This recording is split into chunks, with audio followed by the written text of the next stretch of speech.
Hello guys and welcome to another video.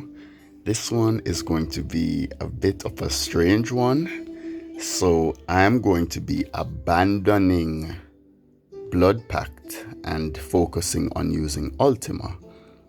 So I should have actually summoned a few more things just in case. And this one is a force turn summon, but I'll get one hit regardless, so it's not like I'm worried about my HP being low.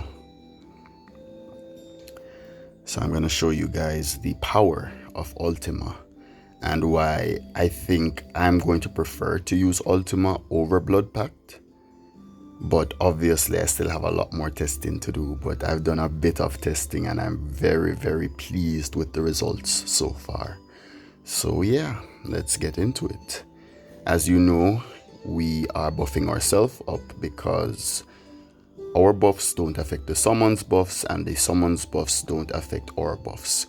We can transfer our buffs to the summons, but the summons are very weak, so I don't want to do that. I just want us to buff up. I'm using a 100% crit build, so there is that, and I might forego DC because of the turns that it's going to take, and I also have on Berserk, so it's a bit difficult, but I'm going to try a few. When I'm full HP I'll try to DC, but when I'm not full HP I'll just do Ultima.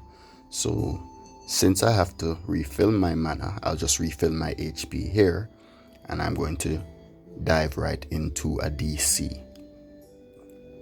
And as you can see, I'm using these two monsters specifically for the sigils that they're giving, which will boost the Ultima damage, as well as the temporary resistance down, which will boost the Ultima damage as the raid begins to scale, because it is one of those that, well, obviously they all scale well, but this is one of the stronger ones that can actually block out my Ultima because I don't have that much of a magic stat, but I have gotten my magic stat up significantly since I have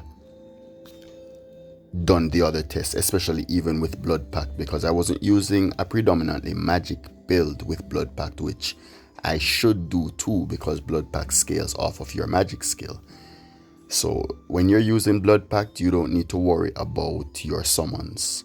And yeah, that was a pretty nice kill. Pretty quick, pretty easy. I didn't have any problems, and I will try with something like a Risen Morrigan and see just how well we do. So I'm going to summon some very scary skeletons and hope I get a few to distract her.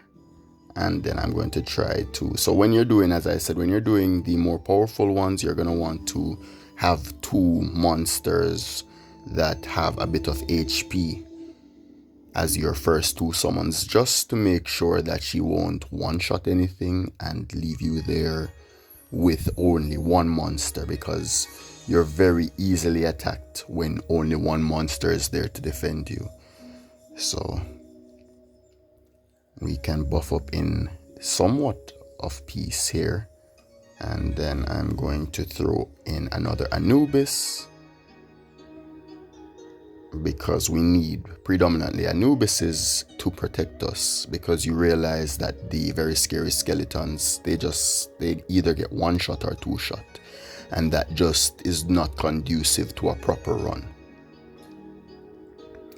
So I'm going to throw on the very scary skeleton there. I'm going to throw on DC here. And I'm going to then do my Worms song for my 25%. I almost clicked on Blood Pact there because I should put Ultima here. Oh my god, my DC is already gone. And that's the reason I don't want to use DC, because I feel like wasting all those turns to do DC is just, as I said, a waste. I'm going to test it more, obviously, because it is doubling the damage, but then just how long is it lasting? One, how many turns am I using to do it? And could I just be doing something like even a worm song to get the extra 20% and then doing some ultimas there with the berserk, because I wouldn't like to use berserk with the DC either, just because of the risk of losing all my HP, especially if I'm not paying attention.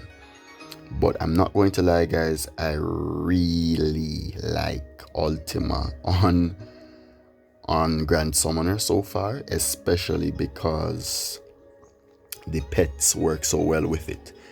If another pet, say the Ashen Phoenix, becomes a pet that you can summon, or a summoning, what do you call it now, a summoning monster, that is going to be interesting, because if I can take the buff from the Ashen Phoenix, then it will be way easier than me using 3 turns to get the Deific channel.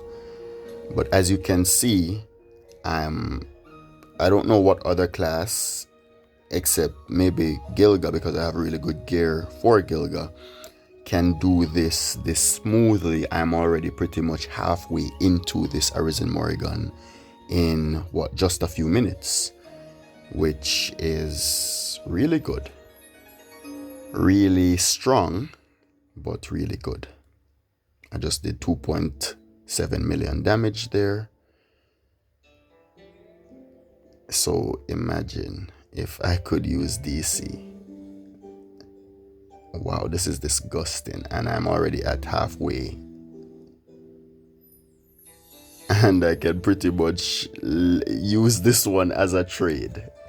So yeah, and let's see how much damage and how much time that took. 4 minutes to do just about half of the HP. So if you guys want more videos like this, want more testing of abstract stuff, well, I don't know if this is abstract or if this is strange or if other persons have been using it. There are still things I can do to improve the damage from my Ultima, because I know what I would want to look for to improve that damage, since I am a heretic and Ultima is like my main skill. So if you guys want more ideas or want more content like this of me testing stuff out, trying stuff out, you can let me know in the comment section below. If you have any tips you think might be useful to me, you can leave them in the comment sections below too. And yeah, I think I'll be playing this class a lot more. I left my kingdom because I don't want any distractions. So at the minute, our Mama Jen is the king, and I pray for anybody who is going to fight her. So yes, rank 12. Okay, they're keeping up. They're keeping up. Awesomeness. So thank you guys so much for watching as usual, and take care of yourselves. Remember to try to stay positive. Try to test stuff too, even when I tell you stuff. And yeah, just keep on living that good life.